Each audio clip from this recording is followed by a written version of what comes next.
I would like you give me an opportunity to talk about the Singapore. I prepared something because I would like to debunk. Let's actually go there. Because you see, Mr. Gachagua, one of the issues that also has bedeviled this country is corruption, right? Yes. And corruption is not money that has disappeared. It is money that is stolen. Yes. It is money that has been taken. And money, as they say, has trail, has paper trail. It can be traced to where it has gone to. The government of Kenya today says, we want to get to a developed country. We want to get to Singapore. But if you look at what Lee Kuan Yew did in Singapore, the first thing he did was to criminalize corruption. If you were found to be corrupt, you would be shot dead. Today, Kenya finds itself at a position where corruption is coffee, tea, sleep, wake up corruption. If you form government, what is your promise in dealing with corruption so that the Singaporean dream becomes a reality? Let me talk about Singapore.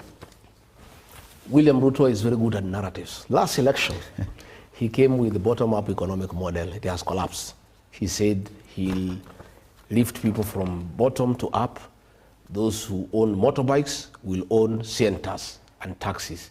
Those who own taxis will own matatus. Those who own matatus will own buses. You believed him? You trusted him? We you supported him? We believed him. It was the greatest fraud in the history of Kenya.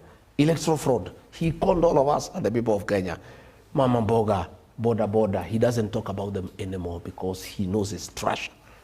He said, hustler fund, 500 shillings. What business can you do with 500 shillings? So he knows that nobody will listen to that hustler nonsense. Nobody will listen up to bottom-up economic model.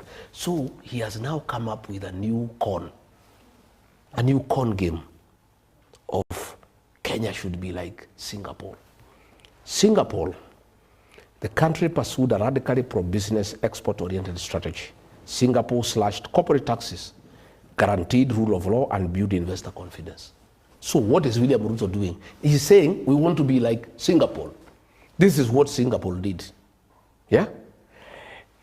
Himself, we are struggling businesses. Our importers in Mombasa are strained. The tax regime is oppressive. It kills business.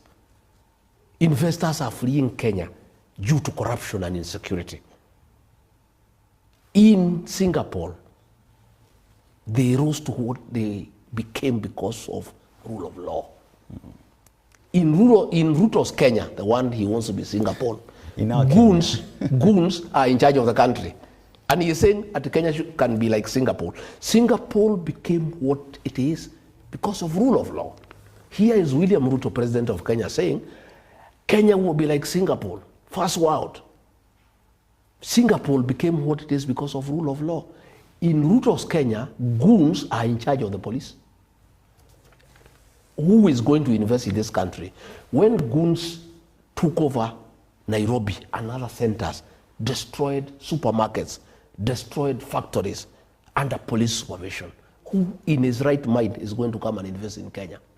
Number two, in Singapore, education was made the primary engine of national development. In Kenya, in 3 years, Ruto has destroyed education. The free primary education brought by Mwai Kibaki, destroyed. Secondary school, free primary secondary education brought by who? Destroyed. HELB, a system to fund university education, destroyed. And then he is saying, that Kenya can be like Singapore. Singapore became what it is because education became the primary engine of national development. Here is a man lying to the people of Kenya so that they can be re-elected, that Kenya can be like Singapore. Yet the first thing he has done is the opposite of what Singapore did.